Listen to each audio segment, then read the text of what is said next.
I mean, literally, I could just do a video every day of like generating content. Like, cause you say the same thing. We literally prompt every day, and like maybe I can create like a prompt guide or a prompt menu based on like my experiences, like what I've been going through and stuff like that. Cause like even in today's workshop, I feel like there's a lot of stuff that caught me by surprise. Like, what I think the process is you try a few prompts to learn about the system. Then when you find a working prompt or working formula, you then go with it. So I think like, if you're using Fotor for the first time, you first just want to experiment, find a working, like solution or workflow that you like, and then build on top of that. So that's kind of what I learned today, which is really useful. No, but it is really awesome that you don't even have a product, and you can just visualize it, right, and just without it even existing. So this is I made essentially a non-existent product.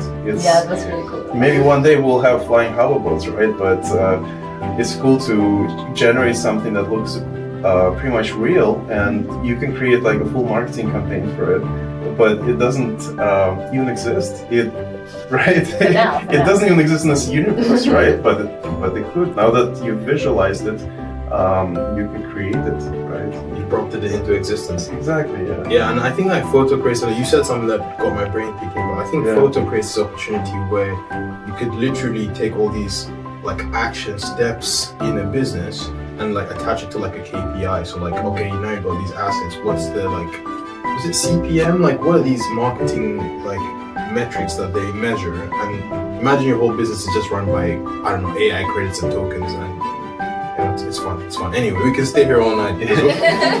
We're literally passionate. I am very passionate about like technology and AI in general. So.